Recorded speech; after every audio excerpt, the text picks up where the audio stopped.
Bonjour, je suis Volange, je suis votre guide holistique. Ma mission, vous aider à vous libérer de votre passé vers une vie plus épanouie. Je vous aide à révéler votre potentiel infini grâce à des outils simples et au quotidien, en développement personnel et autour d'une approche holistique. Apprenons ensemble à révéler votre authenticité, libérer votre parole et créer votre liberté. Offrez-vous cette possibilité de découvrir ce qui se cache à l'intérieur de vous. Offrez-vous cette possibilité de créer la vie dont vous avez toujours rêvé.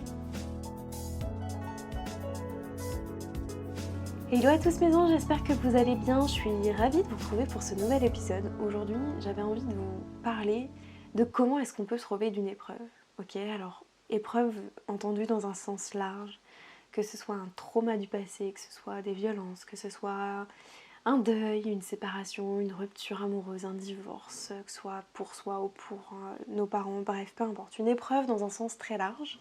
En fait, pour être honnête avec vous, je me suis posé moi-même la question de comment j'ai fait pour me relever. Je reçois la question presque tous les jours.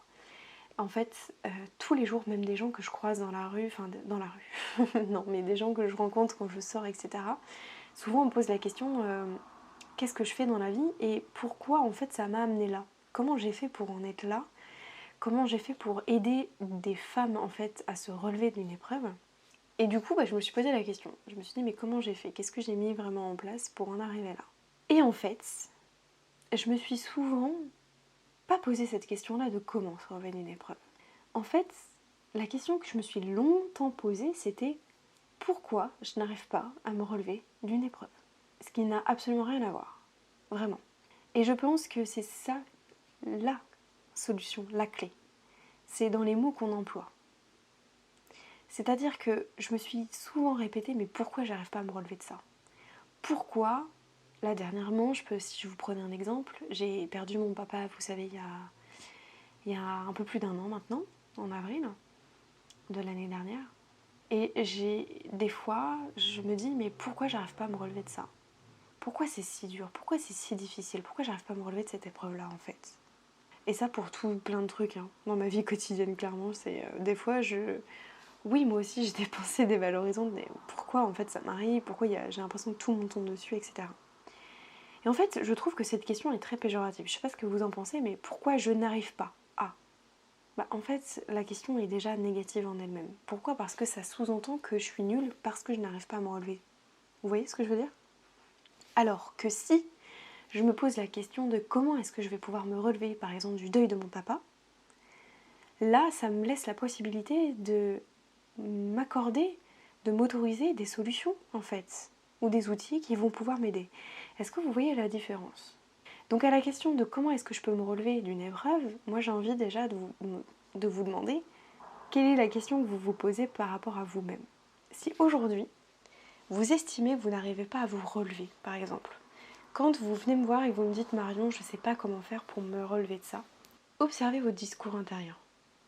Plutôt que de vous dire « Pourquoi j'y arrive pas ?», demandez-vous « Comment est-ce que je peux y arriver pour me relever de ça ?» Ok ? J'espère que c'est clair ce que je vous dis là, vraiment, parce que c'est vraiment ça en fait l'idée. La vraie question c'est ça, c'est comment est-ce que je peux me relever ? Comment puis-je me relever de cette situation-là, de cette épreuve, de cette séparation, de cette rupture amoureuse ? Ok, là je m'offre la possibilité de prendre du recul, de tirer les leçons que j'ai envie d'en tirer, ok ? Et je ne vais pas voir les choses de façon négative. Donc déjà c'est le premier pas que je vous invite à faire, vraiment. De vous poser la question de comment plutôt que pourquoi je n'y arrive pas. Ah, vous avez compris, ok ? Je sais que c'est pas forcément facile à entendre. Je sais que c'est pas le truc que vous aimeriez entendre. Je sais que vous aimeriez avoir des trucs concrets de ma part, de dire voilà, il faut faire tel truc, première étape c'est ça, deuxième étape c'est ça. En fait non, clairement il n'y a pas de recette miracle, il n'y a pas de recette magique d'une potion que j'aurais sortie de sous mon bras. Enfin bon bref, non, clairement j'ai pas ça. Mais déjà, c'est de se dire, ok, quel discours j'entretiens à propos de moi-même ? Parce que si je suis toujours dans un discours et un dialogue interne qui est de pourquoi j'y arrive pas, pourquoi ça n'arrive qu'à moi, pourquoi ci, pourquoi ça, clairement ça va pas m'aider à me relever, ok ? Donc, moi ce que j'ai mis tout de suite en place, c'était plutôt que de me demander pourquoi j'y arrive pas, c'est ok, certes c'est un fait, j'y arrive pas, mais comment est-ce que je vais faire pour pouvoir m'en sortir ? Pour pouvoir me relever de ça, ok ? Là vous avez 1000 façons, parce que dans le sens de comment est-ce que je vais pouvoir faire? Bah déjà en me proposant un discours qui est un peu plus cool pour moi, ok? Déjà, qui est pas négatif, mais qui est plutôt constructif. Ok, je dis pas qu'il est positif, mais qu'il est constructif. Et ensuite, comment est-ce que moi j'ai fait pour me relever d'une épreuve? Encore une fois, je pense que c'est tout le contenu du podcast. Ok, je vais pas pouvoir résumer en 15 minutes l'intégralité des centaines d'épisodes que j'ai fait jusque-là. Donc je vous invite à tous les écouter, en fait, c'est ça l'idée. Non, en fait, ce que je vais vous dire, c'est il y a plein de choses pour se relever et ça dépend vraiment de chacun. Le chemin que j'ai fait moi ne va pas vous correspondre vous, ok? Et ce que je transmets, c'est ce qui vous inspire, d'accord? C'est l'inspiration, c'est le comment j'ai fait pour en arriver là, c'est déjà ça ce qui vous inspire. Donc essayez de trouver les outils chez la personne qui vous inspire pour tendre vers là, ok? Maintenant, comment moi j'ai fait? La base de la base, c'est que j'ai appris à me connaître. J'ai surtout appris à me connaître, vraiment. J'ai appris à me connaître, j'ai appris à me comprendre, j'ai appris à comprendre mes émotions, ça c'est la première chose que j'ai faite. À comprendre, à identifier mes émotions. Alors je ne l'ai pas fait toute seule, évidemment, je me suis fait accompagner pour ça. Et je vous invite à le faire aussi. Mais j'ai appris à être, j'ai appris à me connaître. Je me suis beaucoup introspectée, c'est ce que je fais encore. Ensuite, je dirais que je me suis responsabilisée très vite. J'ai compris qu'il n'y a personne qui viendra me sauver, donc autant le faire pour moi-même. Autant me reprendre en main. Ensuite, j'ai appris toutes les leçons aussi que j'avais à en tirer et ce que j'avais envie d'y garder et de retenir. Et j'ai laissé de côté tout ce que j'avais plus envie, tout simplement.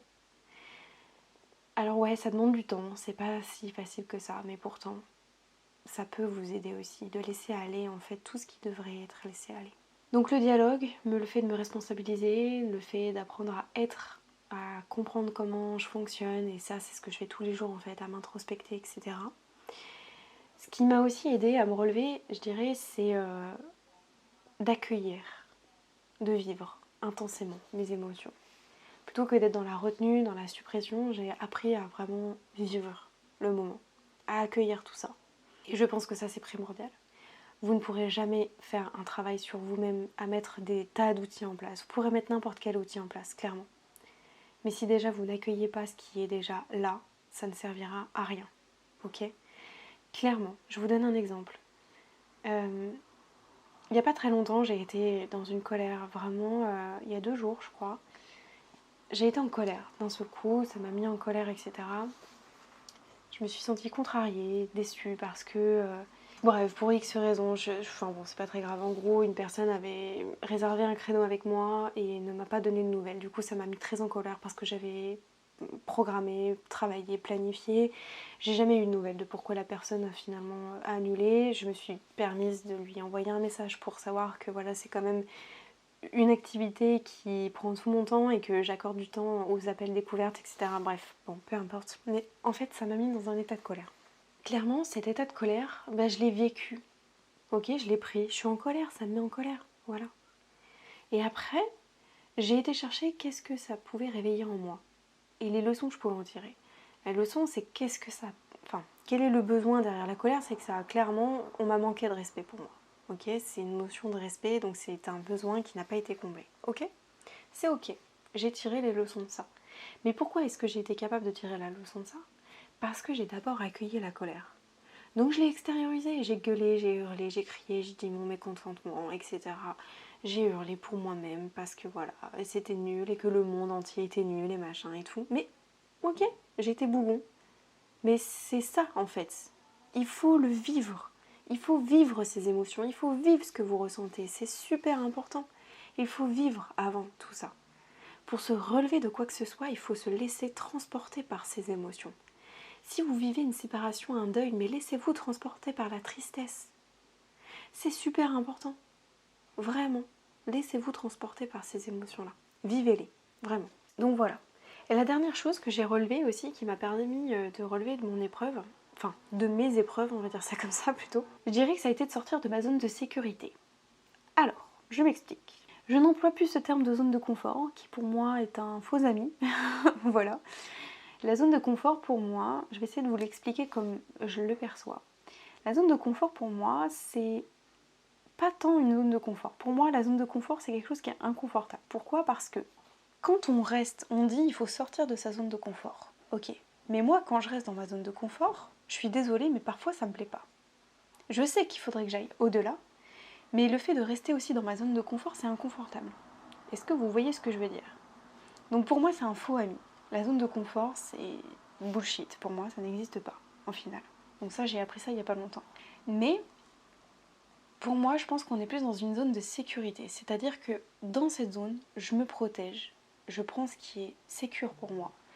Et que là où j'ai envie d'aller, peut-être qu'il y aura de l'insécurité.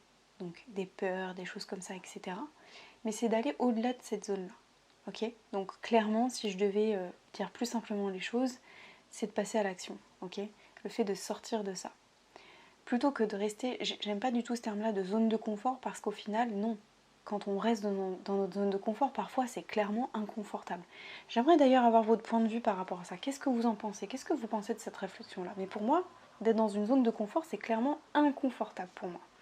Donc non, en fait on est dans une zone de sécurité. Pourquoi? Parce que, je sais pas moi, admettons que vous ayez envie de changer de boulot, de vous passer de salarié à auto-entreprise, on est d'accord? Vous êtes dans votre zone de dite confort, d'accord? Mais votre boulot ne vous plaît plus. Vous aimez pas ça, vous avez l'impression de le subir. Est-ce que vous pensez que c'est une zone de confort? Non. C'est clairement pas une zone de confort, c'est pas confortable, on est bien d'accord. Par contre, vous êtes dans une zone de sécurité. Pourquoi? Parce que peut-être la stabilité financière. Et du coup, ce qui va être insécure, entre guillemets, c'est le fait d'aller au-delà de cette peur de l'aspect financier pour pouvoir aller vers quelque chose qui est incertain, on est d'accord. Au niveau, enfin, il n'y a plus cette stabilité financière quand on est en auto-entreprise. Donc voilà. C'est un exemple bateau, mais je pense que ça peut vous parler. Et en tout cas, moi, ce qui m'a permis du coup de me relever de mon épreuve, c'est de sortir de ma zone de sécurité, d'aller au-delà de ça. Ok? Et donc ça, c'est valable pour tout truc, c'est valable pour refaire confiance en autres, plutôt que de rester dans ma zone de sécurité, c'est d'aller au-delà de ça, d'aller voir les possibilités qu'il y a ailleurs. Voilà. J'espère que ça vous aura aidé, je pense que c'est pas forcément quelque chose que vous aimeriez entendre, je l'accorde, parce qu'on attend des choses qui sont concrètes. Mais encore une fois, le chemin que j'ai fait ne va pas forcément vous convenir. Par contre, là, ce que je vous ai partagé peut vraiment vous aider dans le sens où ça peut vous créer des déclics pour pouvoir aller au-delà de tout ça. Faites confiance à votre discours, observez votre discours en fait intérieur. Ok? Prenez le temps de vivre tout ce que vous avez besoin de vivre dans votre épreuve et sortez de votre zone de sécurité. Ok? Voilà, dites-moi ce que vous en avez pensé, j'espère que ça vous aura plu, j'espère que ça vous aura été utile. Je vous retrouve la semaine prochaine pour un nouvel épisode et puis en attendant, je vous fais des gros bisous, je vous souhaite de passer un bon week-end, une belle semaine, puis à très vite. Ciao mes anges!